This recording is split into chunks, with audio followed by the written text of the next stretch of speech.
बिस्मिल्लाहिर्रहमानिर्रहीम। अस्सलाम वालेकुम student, I am Wajid Ali combo, chemistry first year chapter 6 और आज हमारा टॉपिक है कोऑर्डिनेट कोवेलेंट बॉन्ड या जिसे हम डेटिव बॉन्ड कहते हैं। स्टूडेंट्स, इससे पहले हमने आयनिक बॉन्ड और कोवेलेंट बॉन्ड की फॉर्मेशन को पढ़ा, वेरियस एग्जांपल्स पढ़ी और फिर आयनिक कंपाउंड और कोवेलेंट कंपाउंड की प्रॉपर्टीज को हमने पढ़ा। इस लेक्चर में हम कोऑर्डिनेट कोवेलेंट बॉन्ड की डेफिनेशन और फिर वेरियस एग्जांपल से इस बॉन्ड को समझने की कोशिश करते हैं। तो आइए हम आगाज करते हैं coordinate covalent bond. My dear student, हम कोऑर्डिनेट कोवेलेंट बॉन्ड को डेटिव बॉन्ड भी कहते हैं। तो आइए इसकी जो डेफिनेशन उससे हम आगाज करते हैं। डेफिनेशन में मैं लिखूंगा a bond between two atoms in which bonding electrons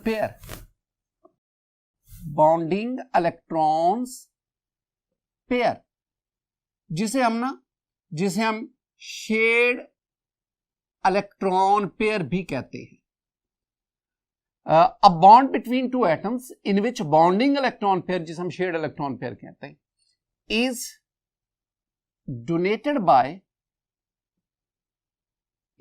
donated by one of the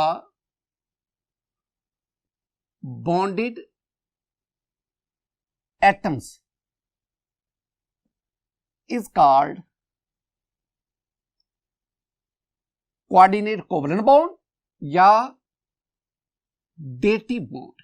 हम इसे डेटिव बॉन्ड कहते हैं। स्टूडेंट, ये इसकी डेफिनेशन है, यानी ऐसा बॉन्ड जो दो एटम्स के दरमियान बने और खास बात क्या है कि उस बॉन्ड को बनाने वाले जो दोनों इलेक्ट्रॉन हैं जिसे हम बॉन्डिंग इलेक्ट्रॉन्स कहते हैं वो दोनों एटम में से, बॉन्डेड एटम में से एक एटम प्रोवाइड करे।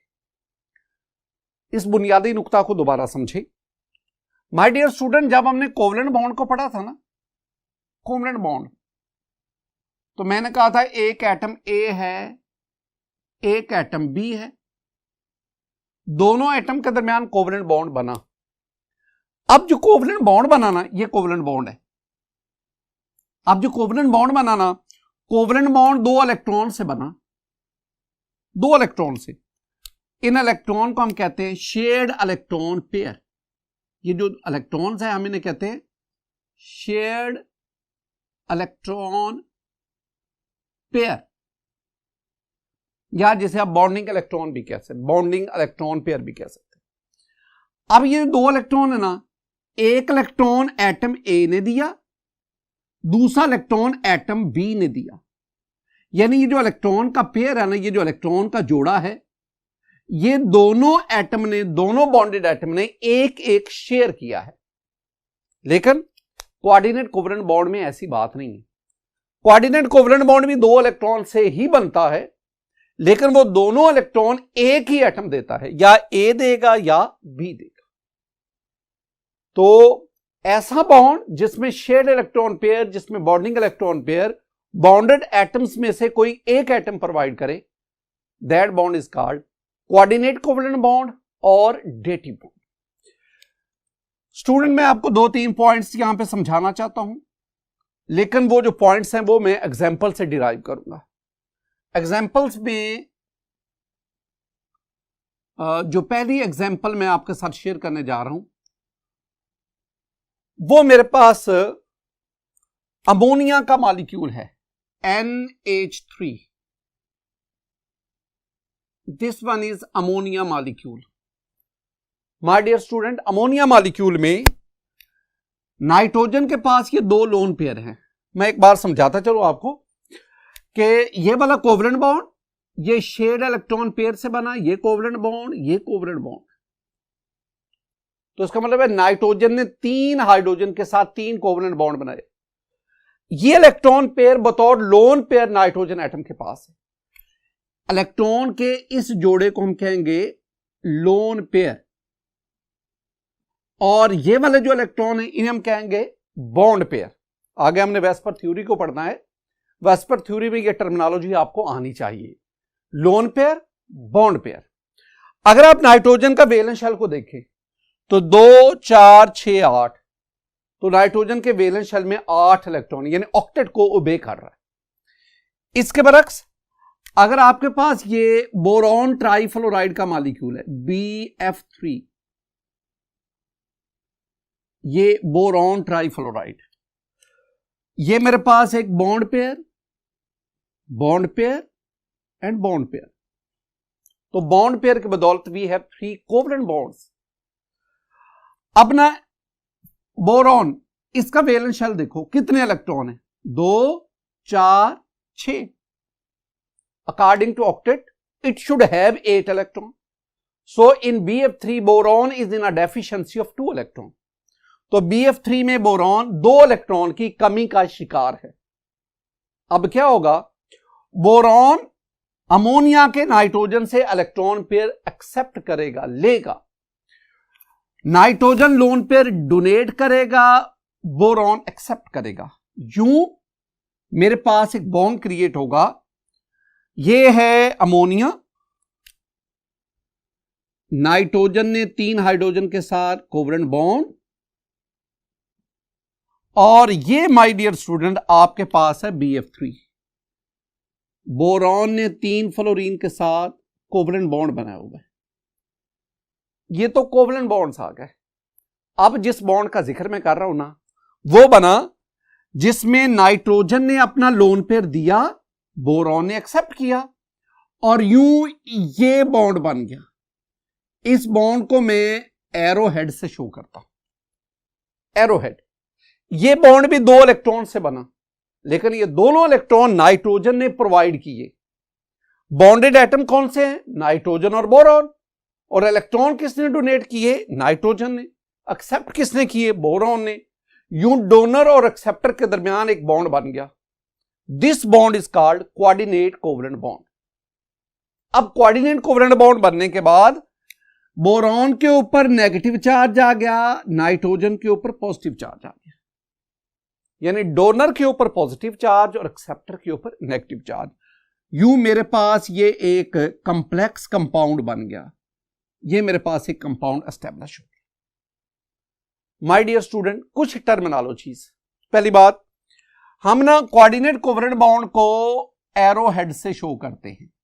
एरो हेड, एरो हेड, इसका जो एरो, ये जो हेड है, it is towards the donor, towards the acceptor, और टेल जो है it is towards the donor, यानी ये है एक्सेप्टर की तरफ, और ये जो टेल है इसकी, ये है डोनर की तरफ, डोनर। दूसरी बात, दूसरा पॉइंट, वो ये याद रखना है कि ये जो कोऑर्डिनेट कोवलेंट बॉन्ड है, जब ये बन जाता है तो कोवलेंट और कोऑर्डिनेट कोवलेंट के दरमियान डिस्टिंक्शन खत्म हो जाती है। तो the distinction between covalent and coordinate covalent vanishes after the formation of covalent bond. यानी दूसरी बात आप कहेंगे कि distinction between covalent and dative bond vanishes after its formation. After its formation. एक और बात, माय डियर स्टूडेंट, वो स्पीशीज से मुराद है मेरी वो एटम या वो आयन या वो मॉलिक्यूल, वो स्पीशीज जो इलेक्ट्रॉन पेयर देती है, जो लोन पेयर देती है, that is called the donor, और जो इलेक्ट्रॉन पेयर एक्सेप्ट करती है that is called the acceptor. हमने ना एक लीवस एसिड बेस कॉन्सेप्ट पढ़ा है, लीवस एसिड बेस कॉन्सेप्ट। जो लीवस एसिड बेस कॉन्सेप्ट है ना, वो इलेक्ट्रॉन पेयर डोनेशन की बेस पे है।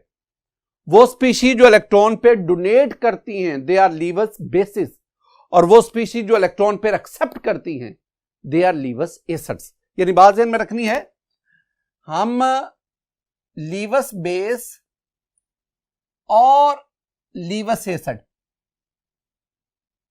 इनकी डेफिनेशन कर सकते हैं on the basis of electron pair donation और इलेक्ट्रॉन पेयर एक्सेप्टेशन। तो लीवस एसिड किसे बेस किसे कहेंगे, जो इलेक्ट्रॉन पेयर डोनर है। और माय डियर स्टूडेंट, लीवियस एसिड किसे कहेंगे? जो इलेक्ट्रॉन पेयर एक्सेप्टर है। ये मेरी पहली एग्जांपल थी जो हमने अमोनिया और बोरॉन ट्राइफ्लोराइड के दरमियान कोऑर्डिनेट कोवेलेंट बॉन्ड को पढ़ा। अब हम आगे बढ़ते हैं। दूसरी जो मैं आपके सामने एग्जांपल शेयर कर रहा हूं, that is the formation of hydronium ion. Hydronium ion, हम इसको ना H3O पॉजिटिव लिखते हैं, hydronium ion. My dear student, hydronium ion में मेरे पास ये वाटर का मॉलिक्यूल है HOH, दो covalent bond between oxygen and hydrogen, और ऑक्सीजन के पास ये दो लोन पेयर्स हैं। This one is water molecule. एक और चीज ले, ये आपके पास है हाइड्रोजन आयन। अगर गौर से देखना हाइड्रोजन आयन कैसे बनता है, हाइड्रोजन आयन की फॉर्मेशन जरा इसको देखें। स्टूडेंट, मेरे पास ये हाइड्रोजन का एटम है, ये न्यूक्लियस है जिसमें एक प्रोटॉन है और बाहर एक इलेक्ट्रॉन है। This one is hydrogen atom. ये हाइड्रोजन का एटम है। मैं ना हाइड्रोजन एटम में से अगर मैं इस शेल की बात करूं तो दिस वन इज के शेल। और मैं अगर आपसे कहूं कि अकॉर्डिंग टू ड्यूप्लेट रूल के मुताबिक के शेल में कितने इलेक्ट्रॉन आने चाहिए, तो आप कहेंगे 2 इलेक्ट्रॉन, क्योंकि हीलियम के जो के शेल है उसमें 2 इलेक्ट्रॉन, और helium is a noble gas. तो हाइड्रोजन भी चाहता है कि उसके के शेल में 2 इलेक्ट्रॉन आ जाएं ताकि इसकी इलेक्ट्रॉनिक कॉन्फ़िगरेशन नोबल गैस जैसी, हीलियम जैसी हो जाए और ये स्टेबिलिटी गेन कर जाए। अब हाइड्रोजन एटम के वैलेंस शेल में 1 इलेक्ट्रॉन है। इसके वैलेंस शेल को कंप्लीट करने के लिए इसे एक और इलेक्ट्रॉन चाहिए, एक और इलेक्ट्रॉन चाहिए। हम क्या करते हैं, हम ये इलेक्ट्रॉन भी रिमूव करवा देते हैं, -1 इलेक्ट्रॉन। जब ये इलेक्ट्रॉन निकल जाएगा तो आपके पास सिर्फ और सिर्फ 1 प्रोटॉन पर मुश्तमिल सिर्फ और सिर्फ न्यूक्लियस बच जाए। इसके 2-3 नाम हैं। हम इसे कहते हैं this one is hydrogen ion, हम इसे कहते हैं दिस वन इज प्रोटॉन, और हम इसे H पॉजिटिव से जाहिर करते हैं। इसका मतलब है जहां भी H पॉजिटिव लिखा हो वो प्रोटॉन को रिप्रेजेंट करता है, वो हाइड्रोजन आयन को रिप्रेजेंट करता है। और H पॉजिटिव का मतलब है कि अब इसके पास कोई इलेक्ट्रॉन नहीं। हम कह रहे थे कि इसके पास अगर एक और इलेक्ट्रॉन आ जाए तो इसकी इलेक्ट्रॉनिक कॉन्फ़िगरेशन हीलियम जैसी हो जाए, लेकिन अगर ये H पॉजिटिव अपनी इलेक्ट्रॉनिक कॉन्फ़िगरेशन हीलियम जैसी करना चाहता है तो उसे क्या करना होगा, इसे एक नहीं बल्कि 2 इलेक्ट्रॉन चाहिए। तो H positive, this one is a proton, this one is a hydrogen ion, and it is in a deficiency of 2 electron to gain the electronic configuration of helium. इसे 2 इलेक्ट्रॉन की जरूरत है। अब इसमें आए, यही मेरे पास हाइड्रोजन आयन है, वो हाइड्रोजन आयन जिसे 2 इलेक्ट्रॉन की जरूरत है। अब क्या होगा कि ये जो ऑक्सीजन है ये अपना लोन पेयर इस हाइड्रोजन आयन को डोनेट करती है। This water will be the donor and this hydrogen ion will be the acceptor. जो डोनर होगा that is called the electron pair donor होगा, that will be called the Lewis base, और जो electron pair acceptor होगा that will be called the Lewis acid. You मेरे पास ये hydrogen, ये ऑक्सीजन, ये हाइड्रोजन, एक लोन पेयर इसके पास है, और एक लोन पेयर की मदद से ये हाइड्रोजन के साथ इसने कोऑर्डिनेट कोवेलेंट बॉन्ड बना लिया। माय डियर स्टूडेंट, ये जो पॉजिटिव चार्ज था ये इसके ऊपर ओवरऑल चला गया, और ये जो स्पीशीज आपके पास बनी this one is called hydronium ion. इसको आप ना यूं भी लिख सकते हैं, ये ऑक्सीजन, एक हाइड्रोजन ये, दूसरा हाइड्रोजन ये, और जब ये तीसरा कोऑर्डिनेट कोवेलेंट बॉन्ड के साथ बॉन्ड हो जाता ऑक्सीजन के साथ, तो मैंने पहले भी कहा कि बॉन्ड फॉर्मेशन के बाद, बॉन्ड बनने के बाद कोऑर्डिनेट कोवेलेंट बॉन्ड और कोवेलेंट बॉन्ड में डिस्टिंक्शन खत्म हो जाती है, और इसके ऊपर ओवरऑल पॉजिटिव चार्ज है, और ये मेरे पास बन गया हाइड्रोनियम आयन। एक लोन पेयर ऑक्सीजन के ऊपर मौजूद है, ये मेरे पास बन गया। अब ये जो आपके पास बॉन्ड्स बने, after the formation of coordinate covalent bond और कोऑर्डिनेट कोवलेंट बॉन्ड में डिस्टिंक्शन खत्म हो गई। अब ये जो बॉन्ड है it has 33% coordinate covalent bond character and 66% covalent bond character. इसी तरह हम आगे बढ़ते हैं। मेरे पास एग्जांपल आ गई ऑक्सोनियम आइन। पहले इसकी ना डेफिनेशन सुने। ऑक्सोनियम आइन हम किसे कहते हैं? Those positive ion, those positive ions in which oxygen bear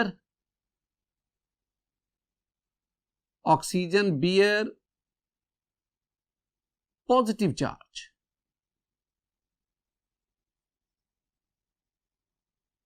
are called oxonium ions।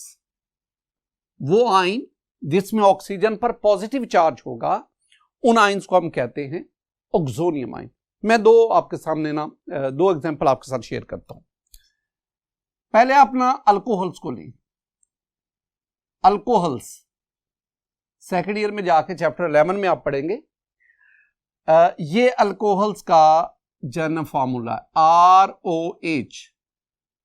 R जो है ये अल्काइल ग्रुप को जाहिर करता है। ऑक्सीजन के ऊपर 2 लोन। आप H पॉजिटिव लाएं, I mean hydrogen ion which is in a deficiency of 2 electron. अब ये ऑक्सीजन क्या करेगा? ये ऑक्सीजन ये लोन पेयर हाइड्रोजन के साथ शेयर करेगा। यूं मेरे पास ये बन गया ROH और एक वो H आ गया जो कोऑर्डिनेट कोवलेंट बॉन्ड के जरिए और ऑक्सीजन के ऊपर पॉजिटिव चार्ज आ गया ये। तो this one is called oxonium आइन। ये आपके पास माय डियर स्टूडेंट, ये हाइड्रोजन अगर ये भी हाइड्रोजन होता जैसे कि ऊपर वाटर में है तो मैं इसके ऊपर ओवरऑल पॉजिटिव चार्ज लाता, लेकिन चूंकि ये ग्रुप उनसे डिफर कर रहा है लिहाजा ये पॉजिटिव चार्ज ऑक्सीजन के ऊपर और वो स्पीशीज जिसमें ऑक्सीजन पर पॉजिटिव चार्ज होगा that is called the oxonium आइन। बिल्कुल इसी तरह अगर आपके पास ईथर्स है सेकेंड ईयर उसमें जाके आप पढ़ेंगे ROR। डिफरेंस देखते जाए। अगर ऑक्सीजन के साथ दोनों हाइड्रोजन लगे होंगे वाटर, अगर एक हाइड्रोजन की जगह पे R ग्रुप आ जाए अल्कोहल, अगर दूसरे हाइड्रोजन की जगह पे R ग्रुप आ जाए ईथर। तो वाटर, अल्कोहल, ईथर, इनमें क्या क्या ऑक्सीजन के साथ अटैच है इसको ध्यान में रखना है। और ऑक्सीजन के ऊपर 2 लोन पेयर हैं। बिल्कुल वही अप्रोच जो ऊपर आप यूज कर रहे हैं। ये H पॉजिटिव आ गया। अब क्या होगा कि ये ऑक्सीजन अपना लोन पेयर इसके साथ शेयर करेगा। जब शेयर करेगा तो मेरे पास RO और R एक लोन पेयर है, दूसरे लोन पेयर की मदद से हाइड्रोजन के साथ कोऑर्डिनेट कोवलेंट बॉन्ड और यूं ऑक्सीजन के ऊपर पॉजिटिव चार्ज आ गया। तो वो स्पीशीज जिसमें ऑक्सीजन पर पॉजिटिव चार्ज होगा दैट इज कॉल्ड ऑक्सोनियम आइन। और ऑक्सोनियम आइन में ऑक्सीजन ने हाइड्रोजन के साथ कोऑर्डिनेट कोवलेंट बॉन्ड। आगे हम बढ़ते हैं स्टूडेंट। मेरे पास नेक्स्ट एग्जांपल है नंबर 4 पे अमोनियम आइन। अमोनियम आइन, अमोनिया का मॉलिक्यूल है। ये मेरे पास अमोनिया है NH3। अमोनिया NH3 नाइट्रोजन के ऊपर लोन पेयर। आपके पास ये H पॉजिटिव आ गया, आई मीन हाइड्रोजन आइन। अब ये नाइट्रोजन क्या करेगा? अपना लोन पेयर हाइड्रोजन के साथ शेयर करेगा। यू नाइट्रोजन और हाइड्रोजन के दरमियान कोऑर्डिनेट कोवलेंट बॉन्ड बना और ये आपके पास नाइट्रोजन, ये एक हाइड्रोजन, दूसरा हाइड्रोजन, ये तीसरा हाइड्रोजन और ये चौथे हाइड्रोजन के साथ कोऑर्डिनेट कोवलेंट बॉन्ड। लेकिन मैं आपसे कहता हूं जब कोऑर्डिनेट कोवलेंट बॉन्ड बन जाता है तो कोवलेंट और कोऑर्डिनेट में डिस्टिंक्शन खत्म हो जाती है।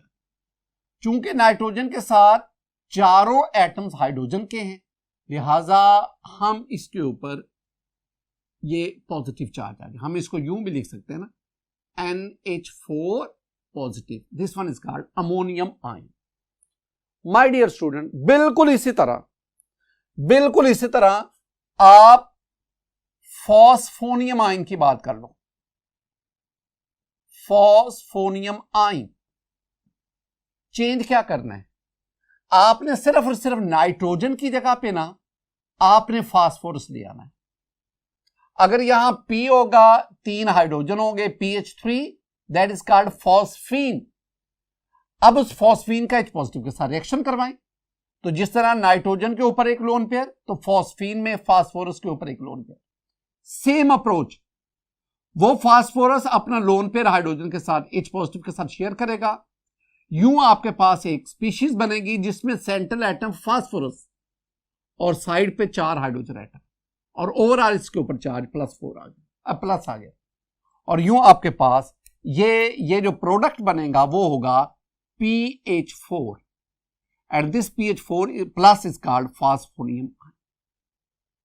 My dear student, ammonium ion और फास्फोनियम आयन दोनों में अगर आप, एक तो साइज का डिफरेंस है, दूसरा जो है वो आप नाइट्रोजन की जगह पे फास्फोरस ले आए तो वो अमोनियम के बजाय फास्फोनियम आयन। बिल्कुल इसी तरह और भी कई कंपाउंड्स हैं जिनमें कोऑर्डिनेट कोवलेंट बॉन्ड एस्टेब्लिश होते हैं। मसलन ये मेरे पास एक मॉलिक्यूल्स है, ये नाइट्रिक एसिड का है, HNO3। अब नाइट्रिक एसिड के इस मॉलिक्यूल में आप देख सकते हैं कि किस तरह कोवलेंट बॉन्ड के साथ साथ कोऑर्डिनेट कोवलेंट बॉन्ड फॉर्मेशन हो रही है। बिल्कुल इसी तरह आपके पास ये कुछ और स्पीशीज आ गई, HClO2 है, HClO3 है, HClO4 है। इन कंपाउंड्स में भी आप देखें तो कोऑर्डिनेट कोवलेंट बॉन्ड फॉर्मेशन मिल रही है, नजर आ रही है। माय डियर स्टूडेंट, इसी तरह और भी कई कंपाउंड्स हैं जिसमें कोऑर्डिनेट कोवलेंट बॉन्ड फॉर्मेशन होती है। स्टूडेंट, अगर आप ना फर्स्ट ईयर बुक को देखें तो जो लोन पेयर है ना, लोन पेयर, इनका इस्तेमाल कई जगहों पे हो रहा है। मतलब हमने ना चैप्टर 4 में पढ़ा कि lone pairs are involve in the formation of hydrogen bonding. अब हम पढ़ रहे हैं कि lone pairs are involve in the formation of coordinate covalent bond. जो नेक्स्ट टॉपिक हम पढ़ रहे हैं वेस्पर थ्योरी, उसमें हम कहेंगे कि lone pairs are involve in determination of shapes of molecule. इस तरह लीवस एसिड बेस कॉन्सेप्ट में वो स्पीशीज जो लोन पेयर डोनर है दैट इज कॉल्ड लीवस बेस, और जो लोन पेयर एक्सेप्टर है दैट इज कॉल्ड लीवस एसिड। तो ये लोन पेयर जो है वो हमारी फर्स्ट ईयर केमिस्ट्री में कई कॉन्सेप्ट में कई जगहों पे यूज हो रहा है। स्टूडेंट, आज के इस लेक्चर में हमने कोऑर्डिनेट कोवलेंट बॉन्ड, उसकी डेफिनेशन और वेरियस एग्जांपल्स में हमने इस बॉन्ड की जो कॉन्सेप्ट इसको समझा। मेरी दुआ है कि अल्लाह ताला आप पर अपना फजल और करम फरमाए, अल्लाह ताला आपके इल्म में इजाफा फरमाए